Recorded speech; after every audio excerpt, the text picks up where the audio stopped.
Good morning, everybody. Wonderful Monday, start of the week. Yeah. And I had last week, Friday I think, I asked if there's anybody who wants me to talk about anything, and I was thinking more like construction things, but some guys said that maybe the history and story of this area. And yeah, I don't know the story, but we can talk about this subdivision, then we call it. That is, it was previously a peanut farm. Here they had peanuts growing, and it was 2,100 square meters.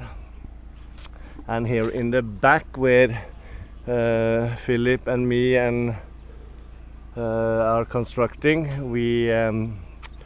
there was nothing, it was just forest, wild forest, but it still belonged to the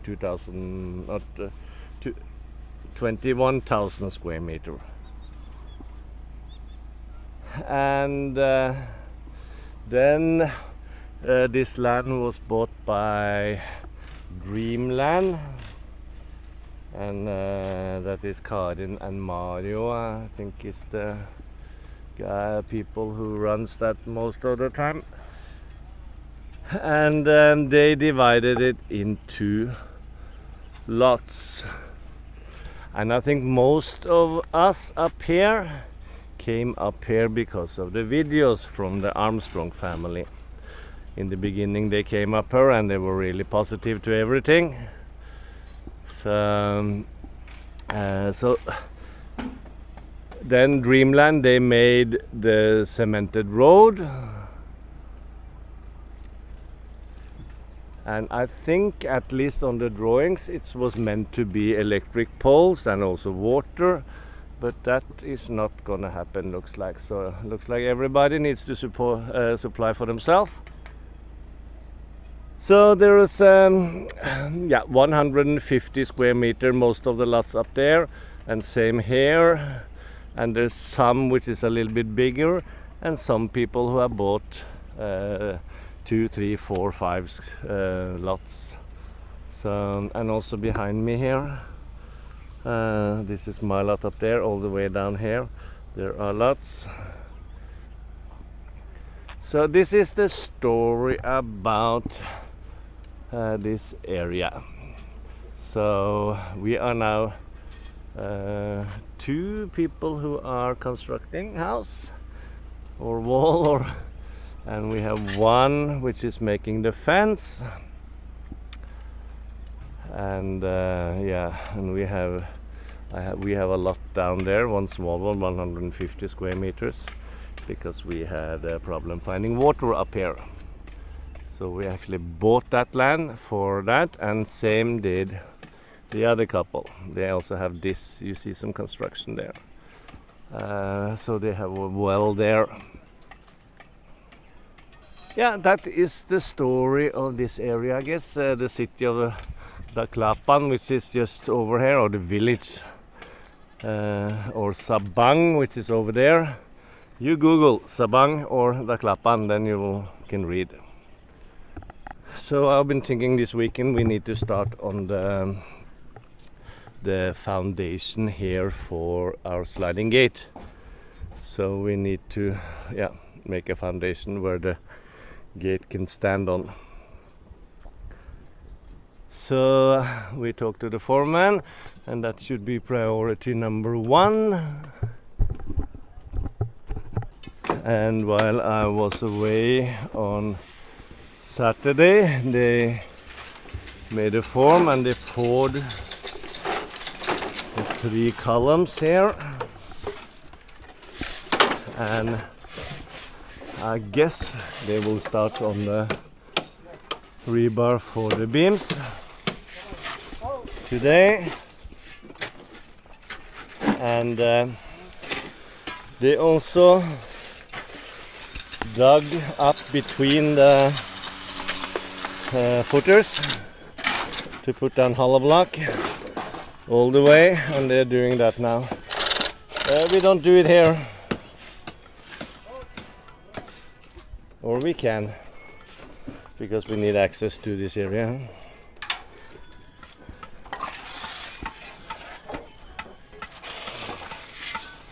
And so they are putting down cement and I don't know, 3 layers of hollow block.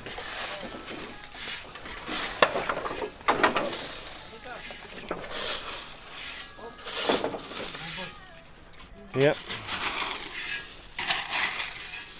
That's about it. So I guess we'll see some improvement on this wall today. Well, it's been one of those days where there's a lot of small things happening, but not so much big, except for the scaffolding for the tie beams or roof beams, I guess they call it. That is going up now today. I've been watering the roof, and we've been giving a lacquer to the door frames or door slab or hamba, they call it here. Some of them are not sprayed, but we'll see what we can do later on. They are actually quite nice, but yeah. So Justin, he's the one who did this, and he said there's a little bit left, so I'm just gonna put this inside. I wanted to give this some kind of protection, because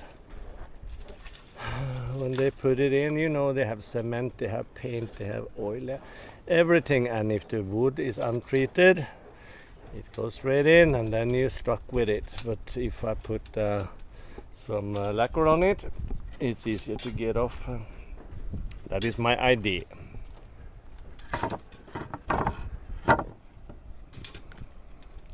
And the backside we don't really need to worry about.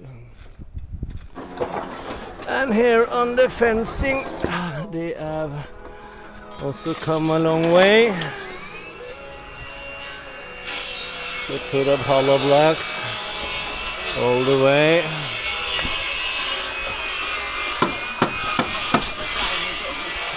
Except there's an area here has to have access to this one now. There, yeah. Looks good.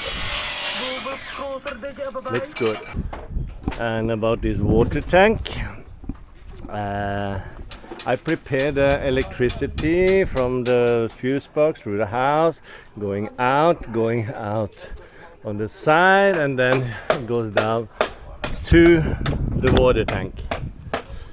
One for the pump, and then also for the switch, because I bought a float switch here, which is kind of electric, which floats and then it cuts the electricity. So then my thinking was I cut the electricity here for the water pump, which is far away down there.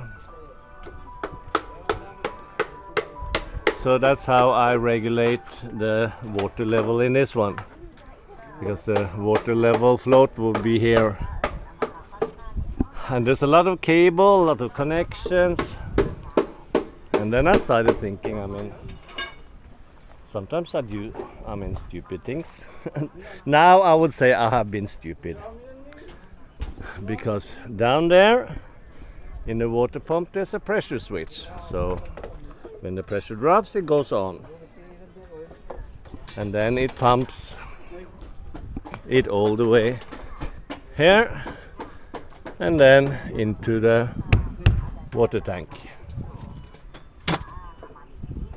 But instead of pulling cables from this one through there and all the way down, lot of cable, it's complex. I just put a float switch on the inlet. Really easy, really. Look. When the level goes down, it opens, and when the level goes up, it closes. Super easy, super. And I was making electricity and cables and connections.